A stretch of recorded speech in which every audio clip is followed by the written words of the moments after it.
अस्सलाम वालेकुम। उम्मीद करती हूँ आप लोग खैरियत से होंगे। आज की वीडियो में हम जो चीज़ डिस्कस करेंगे that is how to select the topic of research. ठीक है, कि हमने रिसर्च का टॉपिक किस तरह सेलेक्ट करना है। बहुत सारे बच्चे मुझे रिक्वेस्ट कर रहे थे कि मैम हमें गाइड कर दें कि हम किस तरह अपनी रिसर्च का टॉपिक सेलेक्ट कर सकते हैं, क्योंकि बच्चों को बहुत ज़्यादा मुश्किल आती है रिसर्च का टॉपिक सेलेक्ट करने में। ठीक है, एक दफ़ा टॉपिक सेलेक्ट हो जाए बाकी सारी चीज़ें हो ही जाती हैं, बट टॉपिक की सिलेक्शन पे बहुत ज़्यादा टाइम लगता है। ठीक है, कुछ बच्चों की जो है वो रिसर्च होती है 9th सेमेस्टर 10th सेमेस्टर में। ठीक है, जिनका सेमेस्टर सिस्टम होता है मोस्टली होती 10th सेमेस्टर में ही है, लेकिन चूंकि टॉपिक की सिलेक्शन में बहुत ज़्यादा टाइम लग जाता है इसलिए 9th सेमेस्टर में ही उनसे कह दिया जाता है कि आप टॉपिक सेलेक्ट करके लाएं, और टॉपिक सिलेक्शन 9th में ही करवा दी जाती है 9th सेमेस्टर में। ठीक है, और बाकी जो रिसर्च का काम होता है वो 10th सेमेस्टर में बच्चे कर लेते हैं, और जिनका ईयरली सिस्टम होता है उनके लास्ट ईयर में रिसर्च होती है। ठीक है अच्छा, अब रिसर्च हमारे पास होती क्या, सबसे पहले हमने क्या करना होता है, रिसर्च में एक टॉपिक सिलेक्ट करना होता है। टॉपिक इनोवेटिव भी हो सकता है, ठीक है, और कोई क्वेश्चन प्रॉब्लम भी हो सकती है। अच्छा, अब इनोवेटिव टॉपिक कौन सा टॉपिक होता है? इनोवेटिव नाम से पता चल रहा है इनोवेटिव कोई ऐसा टॉपिक होगा जिस पे पहले कभी भी काम नहीं किया गया होगा। ठीक है, it will be a new topic जिसके ऊपर पहले कभी भी काम नहीं किया होगा। ठीक है, वो किसी भी रिलेटेड हो सकता है, किसी भी फील्ड से रिलेटेड, वो हम आगे डिस्कस करेंगे रिसर्च की डिटेल्स के अंदर कि टॉपिक किस तरह सेलेक्ट करना है, तो मैं आपको बताऊंगी। ठीक है, बस यहाँ आपने इतना याद रखना है कि इनोवेटिव वो टॉपिक होता है, ये रिसर्च के लिए हम वो टॉपिक सेलेक्ट करते हैं जिसके ऊपर पहले कभी भी काम ना हुआ हो। ठीक है,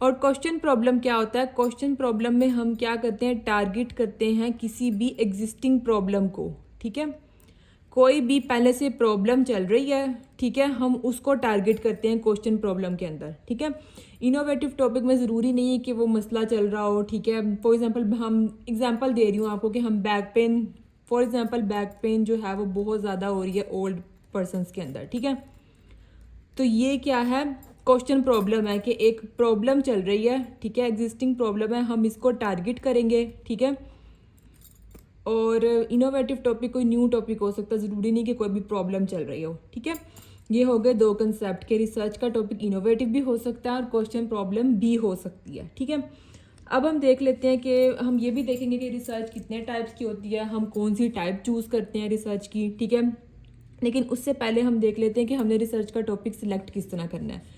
ठीक है, अब हम बात करते हैं selection of research topic.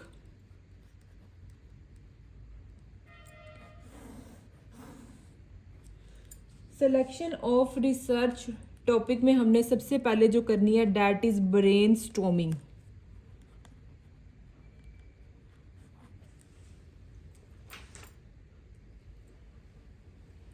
Brain storming करनी है हमने। ठीक है, ब्रेन स्टॉर्मिंग करके टॉपिक सिलेक्ट करने हैं। अब हाँ, ज़रूरी नहीं कि ब्रेन स्टॉर्मिंग करके हम एक ही दफ़ा में एक टॉपिक सिलेक्ट कर लेंगे, नहीं, आपने 6 से 12 टॉपिक्स लाने होते हैं। जितना आपका सुपरवाइज़र कहे कि इतने टॉपिक्स लेकर आए, आपने उतने टॉपिक्स लेकर आने होते हैं। ठीक है, मोस्टली 6 से 12 टॉपिक्स आपने लेकर आने होते हैं, और वो लेके किस तरह आने होते हैं, सबसे पहले आपने अपना देखना होता है एरिया ऑफ इंटरेस्ट।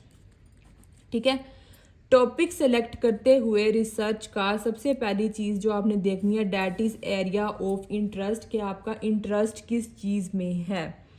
ठीक है, आया कि आपका इंटरेस्ट ह्यूमन मूवमेंट्स के अंदर है, तो आपने ह्यूमन मूवमेंट से रिलेटेड टॉपिक सेलेक्ट करना है।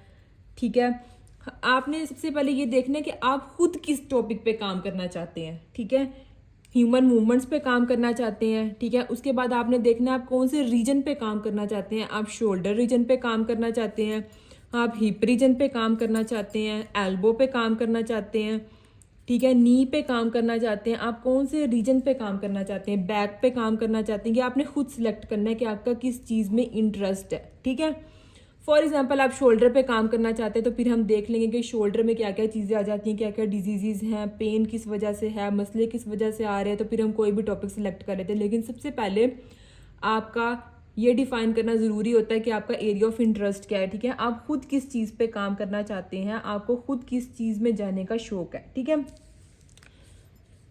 आप ये भी देख सकते हैं, आप बायोमैकेनिक्स पे वर्क करना चाहते हैं, ठीक है, या आप एर्गोनॉमिक्स पे वर्क करना चाहते हैं, किस चीज़ पे भी आप वर्क करना चाहते हैं आप कर सकते हैं, ठीक है। आपकी 5 years डिग्री होती है, ठीक है। कुछ का सेमेस्टर सिस्टम होता है और कुछ का ईयरली सिस्टम होता है, ठीक है। इन 5 years के अंदर आपने जितनी भी सब्जेक्ट्स पढ़े होते हैं ना, जितने भी सब्जेक्ट्स पढ़े होते हैं, और उन सब्जेक्ट्स में ऑब्वियसली डिफरेंट टॉपिक्स भी होते हैं, ठीक है। जितने भी आपने सब्जेक्ट्स पढ़े होते हैं उनमें से आप कोई भी सब्जेक्ट चूज़ कर सकते हैं, उसमें से कोई भी टॉपिक चूज़ कर सकते हैं, ठीक है। अब आपने बायोमैकेनिक्स भी पढ़ी है, एर्गोनॉमिक्स भी पढ़ी होती है, ठीक है, और उसके अलावा 10th सेमेस्टर में गायनी होती है। आप गायनी में जाना चाहते हैं तो गायनी का टॉपिक सिलेक्ट कर सकते हैं, ठीक है। गायनेकोलॉजी होती है, और ऑब्स्टेट्रिक पढ़ते हैं आप। ऑब्स्टेट्रिक्स में जो आ जाता है, हम डील करते हैं, गायनी होती है basically, obstetrics and gynaecology. Gynaecology and obstetrics same field आ जाता है, ठीक है। उसके बाद जीरियाट्रिक्स है, जीरियाट्रिक्स होते हैं ओल्ड पीपल, ठीक है, या हम पीड्स में वर्क करना चाहते हैं, बच्चों पे काम करना चाहते हैं, ठीक है। ये सारे हमारे सब्जेक्ट्स हैं जो हम पढ़ते हैं इस 5 year डिग्री प्रोग्राम के अंदर, ठीक है।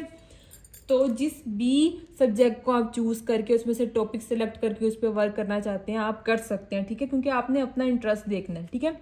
सबसे पहले मैंने आपको एक चीज़ बताई कि आपने अपना एरिया ऑफ इंटरेस्ट देखना है कि आप किस फील्ड में जाना चाहते हैं, ठीक है, या किस रीजन पे काम करना चाहते हैं। फॉर एग्जांपल आपने डिसाइड कर लिया कि आप बैक वाले रीजन पे काम करना चाहते हैं, ठीक है।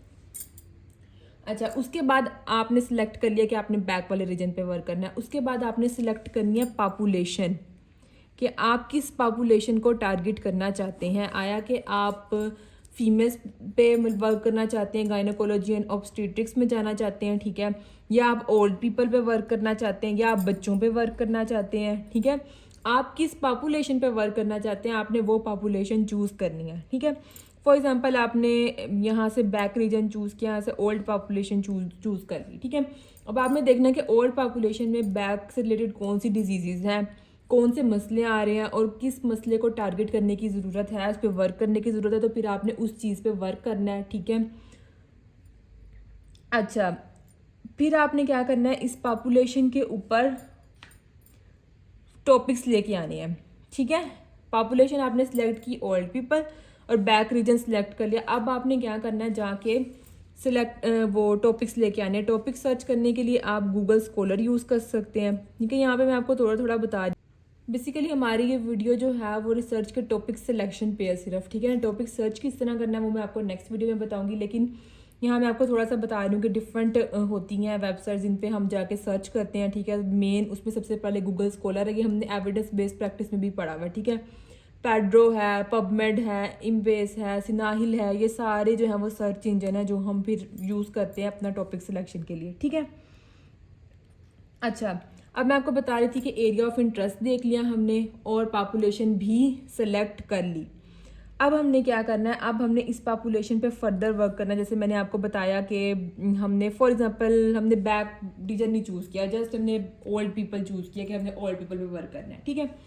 अब ओल्ड पीपल में अल्जीमर डिजीज़ आ रही होती है, तो हमने देखना है कि फिजिकल थेरेपी फील्ड से रिलेटेड अल्जीमर डिजीज़ का क्या रोल है, हम किस तरह अल्जीमर डिजीज़ को ठीक कर सकते हैं फिजिकल थेरेपी से, ठीक है। इसके ऊपर आपने सारी रिसर्च करनी है, सारा पढ़ना है, ठीक है। और अगर इस पे पहले काम नहीं हुआ तो आपने फिर इस टॉपिक को चूज़ कर लेना है। इस तरह ओल्ड पीपल से रिलेटेड और भी ऐसी डिफरेंट डिजीज़ होंगी जिनको इस तरह आप टारगेट कर सकते हैं, ठीक है।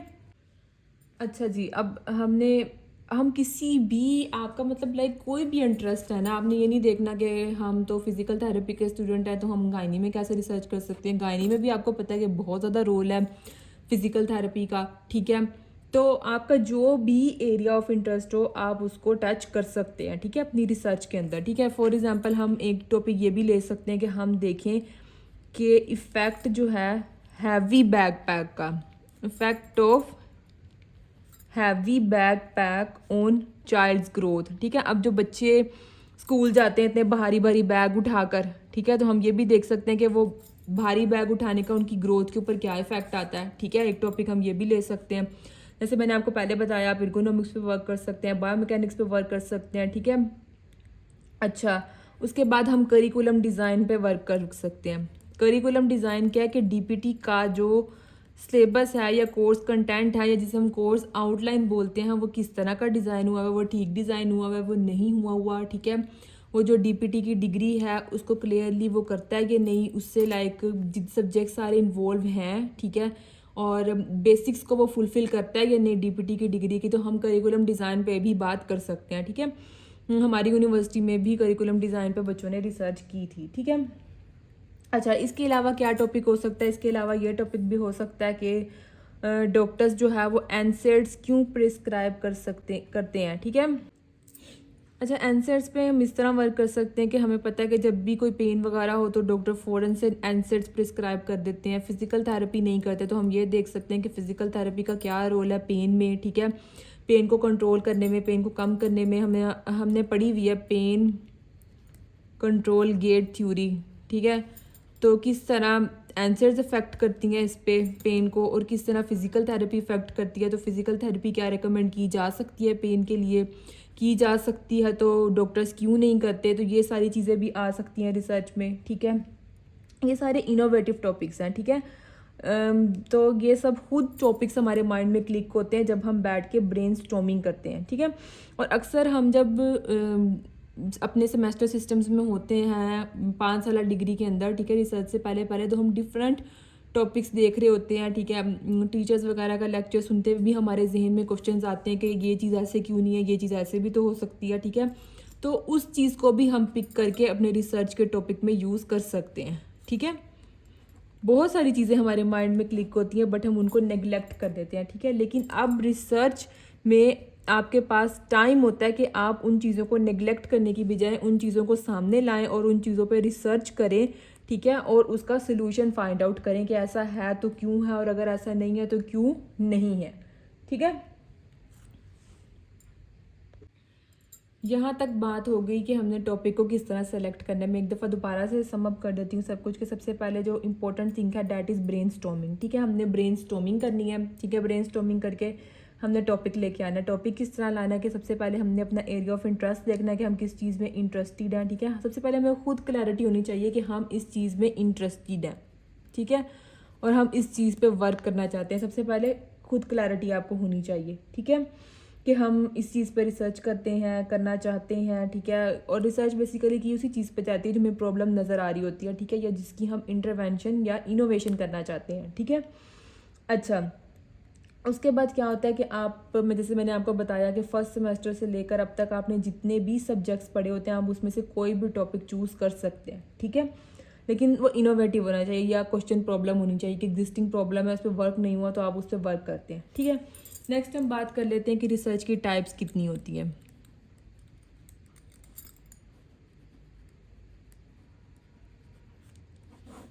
दो तरह की रिसर्च होती है, एक होती है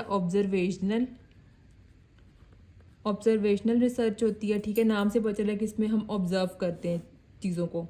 और दूसरी होती है एक्सपेरिमेंटल, इसमें हम एक्सपेरिमेंट परफॉर्म करके देखते हैं, ठीक है। अच्छा, हमारे लेवल पे हम एक्सपेरिमेंटल की तरफ नहीं जाते क्योंकि एक्सपेरिमेंटल में ज़्यादा टाइम रिक्वायर होता है, ठीक है। फॉर एग्जांपल हम देख रहे हैं कि नी आर्थ्रोप्लास्टी में कौन सी एक्सरसाइज का ज़्यादा अच्छा रोल है, तो हम पहले जाके उससे कोई एक्सरसाइज कराएंगे, देखेंगे उसका इफेक्ट आया नहीं आया, फिर दोबारा जाएंगे, मतलब बार बार हम एक्सपेरिमेंट्स करके देखेंगे कि क्या इफेक्ट आ रहा है, क्या नहीं आ रहा। तो वो बहुत ज़्यादा टाइम टेकिंग प्रोसेस होता है, ठीक है।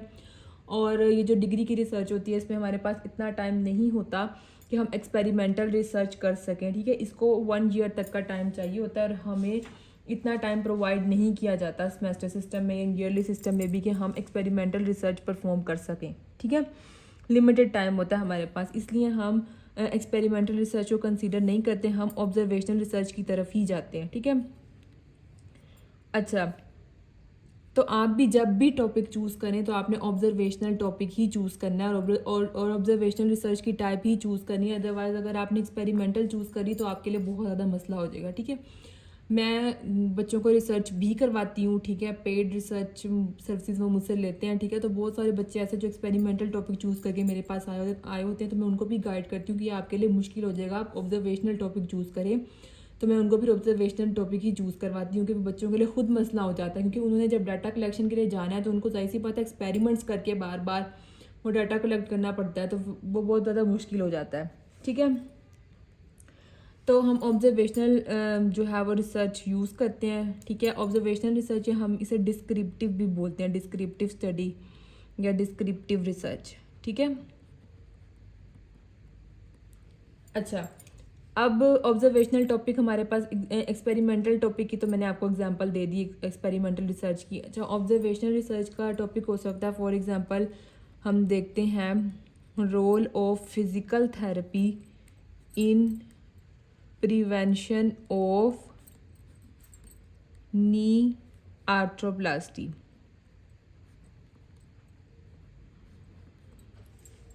ठीक है। अच्छा, या ये जो हमारा टॉपिक था effect of heavy backpack on child's growth, ये भी ऑब्जर्वेशनल टॉपिक ही है, ठीक है। अच्छा, अब हम नेक्स्ट बात कर लेते हैं कि टॉपिक सिलेक्शन के अंदर हमने पीको मेथड का किस तरह ख्याल रखना है। हमने एविडेंस बेस्ड प्रैक्टिस के अंदर पीको मेथड के बारे में पढ़ा हुआ है, ठीक है। पी क्या होती है? पी स्टैंड्स फॉर प्रॉब्लम, कि प्रॉब्लम क्या है, ठीक है। मैं आपको भी एग्जांपल से भी समझा देती हूँ। I stands for intervention, C stands for comparison and O stands for outcome. अच्छा, अब जैसे मैंने आपको पहले बताया कि आपका सुपरवाइज़र आपको कहेगा कि आपने 6 से 12 टॉपिक्स लेकर आने हैं, ठीक है। और 6 से 12 टॉपिक्स आपने पीको मेथड को जहन में रखते हुए सिलेक्ट करने। किस तरह? फॉर एग्जांपल एक टॉपिक आपने सेलेक्ट किया नी आर्थ्रोप्लास्टी से रिलेटेड, ठीक है। अब आपने नी आर्थ्रोप्लास्टी से रिलेटेड अगर टॉपिक सेलेक्ट किया है ना, तो आपको इसके बारे में इच्ची बिची पता होनी चाहिए। ये नी आर्थ्रोप्लास्टी क्या होती है, ठीक है, क्यों की जाती है, ठीक है, फिजिकल थेरेपी का इसमें क्या रोल है, ठीक है। अब मतलब आपको जो भी आप टॉपिक लेके आए ना, ये तो मैंने एग्जांपल दिया, उसके बारे में आपको ईच एंड एवरीथिंग पता होनी चाहिए, ठीक है। क्योंकि रिसर्च के इंट्रोडक्शन में, डिस्क्रिप्शन में आपने हर चीज़ एक्सप्लेन करनी होती है, और जब आपका डिफेंस होता है ना, जिसे हम वाइवा बोलते हैं रिसर्च का, तो उसमें आपको हर चीज़ पता होनी चाहिए अपने टॉपिक से रिलेटेड, ठीक है। आपने जो अपने टॉपिक लिखा है ना, टॉपिक की जो स्टेटमेंट है, उसमें जो एक एक लफ्ज़ है वो आपको पता होना चाहिए, ठीक है। अच्छा, फॉर एग्जांपल आप ये टॉपिक लाएं तो इसमें आपको नी आर्थ्रोप्लास्टी से रिलेटेड सब कुछ पता होना चाहिए, ठीक है। अच्छा, अब इस टॉपिक में अगर हम देखें तो प्रॉब्लम क्या है? प्रॉब्लम है हमारे पास नी आर्थ्रोप्लास्टी, ठीक है, टोटल नी आर्थ्रोप्लास्टी, ये हमारे पास है प्रॉब्लम, ठीक है। इंटरवेंशन में हम क्या देखेंगे? इंटरवेंशन में हम देखेंगे कि जो फॉर एग्जांपल फिजिकल थेरेपी में स्ट्रेंथनिंग एक्सरसाइज हैं, उनका क्या इफेक्ट है नी आर्थ्रोप्लास्टी पे, ठीक है। स्ट्रेंथनिंग का ज़्यादा इफेक्ट है या स्ट्रेचिंग का ज़्यादा इफेक्ट है, ठीक है। इंटरवेंशन में हम ये देखेंगे ना कि कौन सी इंटरवेंशन अच्छी है टोटल नी आर्थ्रोप्लास्टी के लिए, ठीक है। इंटरवेंशन एक्सपेरिमेंटल भी हो सकती है और नॉन एक्सपेरिमेंटल भी हो सकती है। जैसे मैंने आपको अभी बताया कि ऑब्जर्वेशनल भी हो सकती है, ऑब्जर्वेशनल को हम नॉन एक्सपेरिमेंटल बोलेंगे, ठीक है। और एक्सपेरिमेंटल भी हो सकती है, नॉन एक्सपेरिमेंटल भी हो सकती है, ठीक है। अच्छा, अब इस स्टेटमेंट के अंदर क्या है, इसमें हम देखेंगे कि हम देखना चाहते हैं कि स्ट्रेंथनिंग एक्सरसाइज का नी आर्थ्रोप्लास्टी पे क्या इफेक्ट आता है, ठीक है। अच्छा, ये चला जाता है एक्सपेरिमेंटल में। अगर हम देखेंगे ना कि स्ट्रेंथनिंग एक्सरसाइजेस का नी आर्थ्रोप्लास्टी में क्या रोल है, ठीक है, तो ये चला जाएगा एक्सपेरिमेंटल रिसर्च में। और अगर हम देखेंगे कि उन लोगों पर रिसर्च करें जिन्होंने पहले से इंटरवेंशन ले ली है, ठीक है, वो ऑलरेडी इंटरवेंशन ले चुके हैं, तो हम उन पर रिसर्च करके देखेंगे कि क्या इफेक्ट आया और क्या इफेक्ट नहीं आया, ठीक है। वो नॉन एक्सपेरिमेंटल है कि लोगों ने पहले से कोई भी इंटरवेंशन ली हुई है, तो हम उसको ही एनालाइज करेंगे कि अच्छा इन्होंने ये इंटरवेंशन ली तो इसका ये इफेक्ट आया, ये इंटरवेंशन ली तो इसका ये इफेक्ट आया, ठीक है। दैट इज़ नॉन एक्सपेरिमेंटल या ऑब्जर्वेशनल। तो हम इसी की तरफ जाते हैं। फिर नेक्स्ट आता था पिको मेथड में कंपैरिजन और आउटकम। कंपैरिजन और आउटकम इस स्टेज पे नहीं हम देते, सिर्फ टॉपिक सिलेक्शन में सिर्फ हम प्रॉब्लम और इंटरवेंशन को ही टारगेट करते हैं, ठीक है। अच्छा, नेक्स्ट मैं आपको एक और टॉपिक की एग्जांपल देती हूँ, ठीक है। ये टॉपिक भी हमारे किसी फेलो ने किया था, ठीक है। मैं आपको सिर्फ एग्जांपल इसलिए दे रही हूँ कि आपको समझ में आ जाए कि किस तरह आपने टॉपिक सिलेक्ट करना है, ठीक है। और टॉपिक को सिलेक्ट करते हुए आपने किन किन बातों को जहन में रखना है, या किस तरह की इन्फॉर्मेशन आपको उसके बारे में पता होनी चाहिए, ठीक है। वो टॉपिक था association of neck pain with helmet usage in motorcyclist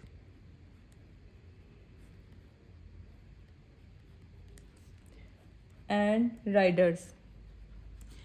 अच्छा, अब ये उनका टॉपिक था। अब जाहिर सी बात है, जो लोग हेलमेट यूज़ करते हैं उनके नेक पेन होती है, तो उन्होंने इस एग्जिस्टिंग प्रॉब्लम को टारगेट किया कि ये नेक पेन क्यों होती है हेलमेट की वजह से, ठीक है।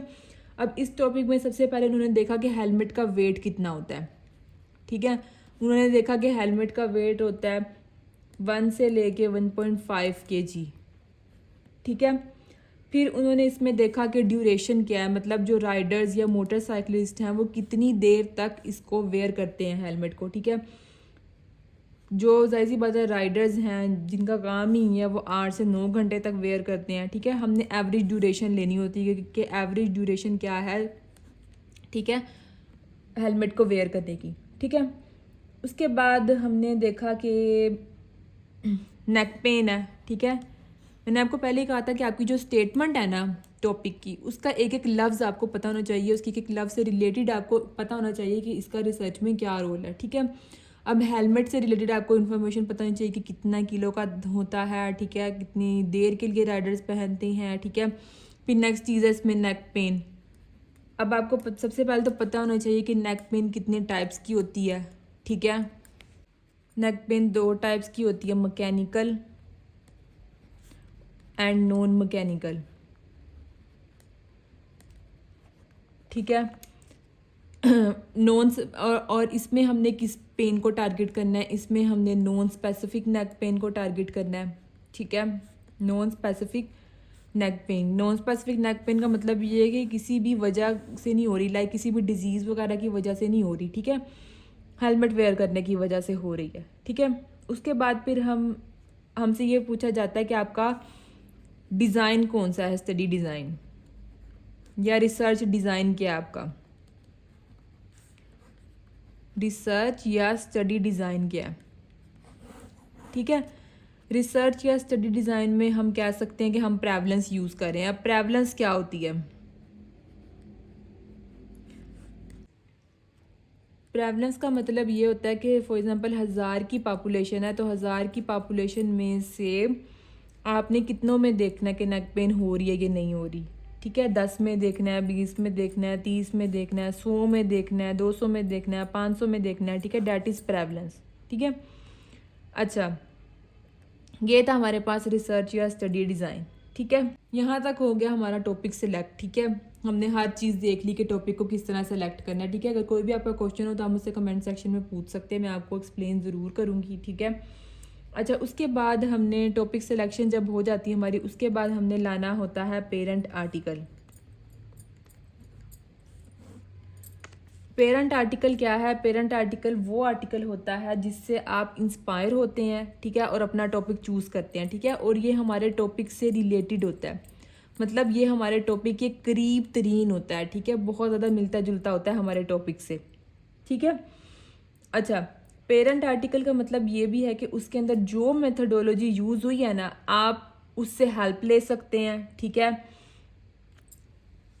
लाइक अब आप अपनी रिसर्च कर रहे हैं, ठीक है, और आपको उसमें समझ नहीं आ रही कि मैंने कौन सा मेथड यूज़ करना है, कौन सा रिसर्च डिज़ाइन यूज़ करना है, कौन सी रिसर्च टाइप यूज़ करना है, तो आप पेरेंट आर्टिकल से हेल्प ले सकते हैं। पेरेंट आर्टिकल बेसिकली होता आपकी हेल्प के लिए है, इसीलिए हम उस आर्टिकल को पेरेंट आर्टिकल बनाते हैं जो हमारे टॉपिक से रिलेटेड हो, जो हमारे टॉपिक से मिलता जुलता हो, ठीक है। बेसिकली हम डिफरेंट सुपरवाइज़र डिफरेंट टॉपिक्स लाने को कहते हैं, sorry different supervisor different articles लाने को कहते हैं। कोई कहते हैं 15 आर्टिकल्स लेके आए अपने टॉपिक से रिलेटेड, कोई कहते हैं 20 लेके आए, ठीक है। और इन 20 या 15 में से एक आर्टिकल ऐसा होता है जिसको हम पेरेंट आर्टिकल के तौर पे सिलेक्ट करते हैं, और वो वाला आर्टिकल होता है जो हमारे टॉपिक से रिलेटेड होता है, ठीक है, और जिससे हमें रिसर्च करने में हेल्प मिलती है, हम उस आर्टिकल से हेल्प लेते हैं, ठीक है। वो हमारे टॉपिक से मिलता जुलता ज़रूर होता है पेरेंट आर्टिकल, लेकिन एग्जैक्ट वही टॉपिक नहीं होना चाहिए, ठीक है। फॉर एग्जांपल पेरेंट आर्टिकल में नेक पे बात हुई है तो हम बैक पे कर लेंगे, ठीक है, मतलब चेंजिंग कर लेनी होती है। अच्छा, उसके बाद हम पेरेंट आर्टिकल से ही देख सकते हैं कि इसमें क्वेश्चन कैसा यूज़ हुआ है। क्वेश्चन हमें पता है कि हमें क्वेश्चन बनाते हैं जिसमें डिफरेंट सवालात पूछते हैं हम अपने टॉपिक से रिलेटेड, और फिर हम उसको एनालाइज करते हैं, ठीक है। डाटा जो हम कलेक्ट करते हैं क्वेश्चनर के थ्रू उसको एनालाइज करते हैं, उस पर स्टैट्स अप्लाई करते हैं, ठीक है, देन हम रिजल्ट्स जनरेट करते हैं। ये होती है हमारी फुल रिसर्च, ठीक है। अच्छा, तो हम पेरेंट आर्टिकल से देख सकते हैं कि इसमें कौन सी मेथडोलॉजी यूज़ हुई है, कौन सा क्वेश्चनर यूज़ हुआ है, ठीक है, इसमें रैंडम सैम्पलिंग टेक्निक यूज़ हुई है या कंप्यूटराइज सैम्पलिंग टेक्निक यूज़ हुई है, ठीक है। ये सब इन्फॉर्मेशन हमें पेरेंट आर्टिकल दे रहा होता है, ठीक है। अच्छा, और फिर हम देखते हैं कि इसमें स्टैट्स किस तरह अप्लाई की गई है, वो भी हमें पेरेंट आर्टिकल हेल्प आउट कर रहा होता है, ठीक है। तो पेरेंट आर्टिकल बेसिकली सेलेक्ट करने का मकसद यही होता है क्योंकि ये हमारे टॉपिक से मिलता जुलता होता है, ठीक है। ये हमें बहुत सारी चीज़ें प्रोवाइड कर देता है जिससे हमें रिसर्च करने में बहुत ज़्यादा हेल्प हो जाती है, ठीक है। यहाँ तक थी मेरी आज की वीडियो, जिसमें मैंने आपको कोशिश किया कि मैं आपको समझा दूँ कि किस तरह टॉपिक सेलेक्ट किया जाता है। फिर भी आपका कोई क्वेश्चन हो तो आप मुझसे कमेंट सेक्शन में पूछ सकते हैं। Thank you for watching my video.